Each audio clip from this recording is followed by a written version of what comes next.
up, guys? Welcome back to the channel. Today I got a new video for y'all. So today no racing or anything like that, but we're gonna be working a little bit. So I don't know if y'all can see, got two 6-gens in the shop right now. So my buddy Darius, his car, he brought it yesterday. We are pulling the motor out of it. We're not doing nothing with my car, not yet. Still don't have the motor back or anything like that, but we are pulling the motor out of his, and I'll show y'all why we're doing that. So you can see we got a lot of the stuff taken apart already. The motor should be pretty much ready to come out. I just want to go follow my boy Darius on Instagram, D.blessed_5, and then also go check out his YouTube channel, man. He kind of just started with the YouTube. Go check out his channel and give him a follow. Another NA 6-gen from the Central Texas area that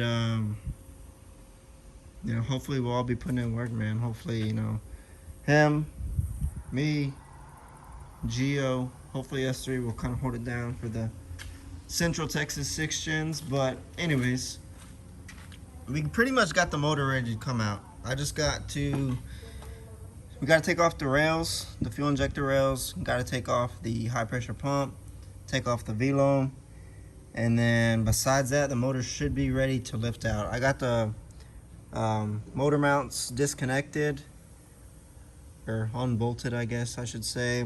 Torque converter housing is got the bolts out of that. Got the torque converter bolts out, and take off, obviously. Have the front cover off, and let me show y'all why, man. This is the whole reason why we're doing this. So his timing chain tensioner broke, and you know, we think maybe that caused the motor to maybe skip timing some. So we are changing the tensioner. I got a tensioner from work yesterday, so we're going to be swapping that out. You can see, so there's really no tension on this side of it, but this side is broke, like literally. So that end is supposed to come up more, and then there's also supposed to be a little guide on it, and that shit completely fucking broke. This is actually the guide right here off of that side. So it completely broke. We already got the cam actuator off. So basically today we are just going to lift the motor out, and then take the pan off, take the oil pump off, and then change the tensioner. Obviously make sure the pan is clean, because there could be metal down in the pan. So that was kind of another reason why, you know, I want to pull the pan. There's just not really room. Like, we could probably lift the motor up just a little bit, and then just kind of barely pull the pan off, like kind of just hang the front of the pan down some, and that'll probably give us enough room to pull the pump off. But we're just gonna go ahead and pull it all the way out, since it's pretty much ready to come out anyways, and pull the pump completely off, change the tensioner, and that way we can make sure everything is timed correctly and all that. So this is my first time actually pulling a motor. In my car, I didn't pull the short block on mine. I just pulled the heads off here, and then I had somebody actually take the short block out, because like I said, I've never done it before, so I just didn't want to mess anything up. But he hit me up the other day, and you know, said he wanted to do that and asked if I could help, and I was like, you know what, sure. At least this way I'll know how to put mine back in and know exactly where everything goes when I put mine back in. So this would be a good learning experience. That's why I wanted to do it. But anyways, so I'm just waiting for him to show up, and then we'll get started. I'm probably gonna go ahead and start working on it. I'm probably gonna go ahead and just try to get the injectors off, high pressure pump, V-loam. At least that way it's ready to just put a chain on it, lift it out of the car. But I'm not gonna lift it out of the car until he gets here, but he should be getting here probably pretty soon. He needed to go buy the actual cam actuator, the sprocket, pretty much.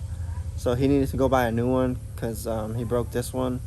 So once he gets here with that, then should be just a matter of dropping the pan, make sure it's clean, put everything back together, make sure the engine's timed correctly, and put it back together. Like, ideally, I don't have a lot of time today, so ideally we can hopefully get this thing running today to where it's ready to drive. But I'm not sure if we'll quite have enough time for all that, but we'll just have to see how fast we can get everything done. But at least if we can get the motor reassembled, put it back in the car, do the torque converter bolts, bell housing bolts, starter, headers. If we could do all that, then he should be able to do everything else at his house without really needing anything. So we'll just have to see. But anyways, I'm gonna, I guess, go ahead and get these rails off the high pressure pump and the V-loam, and then hopefully by that time he gets here. But yeah, I guess we'll tune in once we get here. All right, guys, so we got the motor out. We're using the backhoe.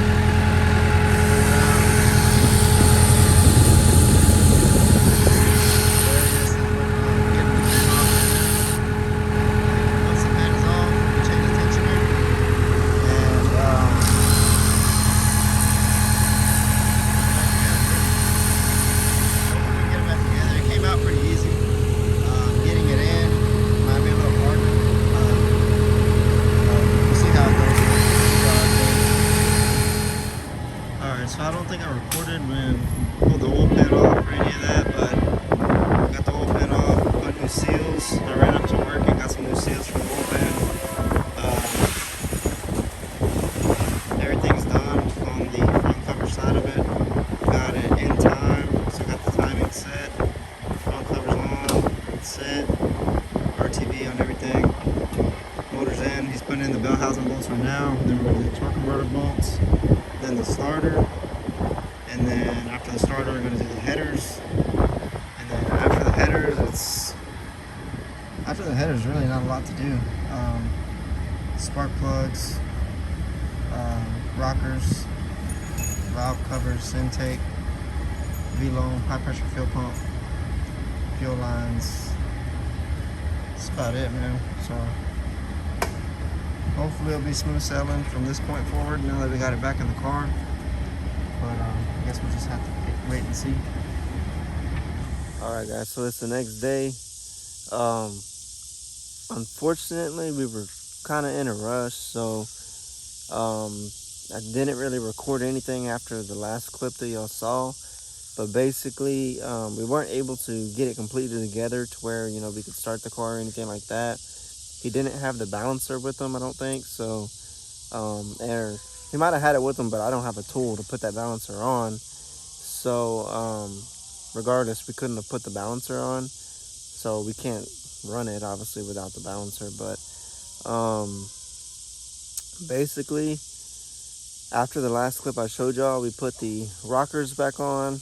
We put the not sure if we had the headers in yet when I made that last clip, but basically we put it pretty much fully back together for the most part. So the front cover and everything was on. The put the headers on, put the starter on. Never took the alternator off, so that stayed on. Put the V-loam on, the high pressure fuel pump, injectors, fuel lines, flex fuel sensor, coils, all that stuff. So pretty much everything was put back together. He put the water pump on, and it was pretty much fully together for the most part. Like I said, he just needs to put the balancer on and put coolant, oil, and it should be ready to start and all that. I think he was messing with it today, and he was telling me that he was probably gonna end up starting it today. So hopefully he gets it running, and hopefully he can get it lined out, and hopefully it runs right. And if it does, then hopefully he'll be out racing here pretty soon. But that's gonna wrap up this video. If y'all enjoyed this video, please subscribe and give the video a thumbs up. I'll catch y'all on the next one.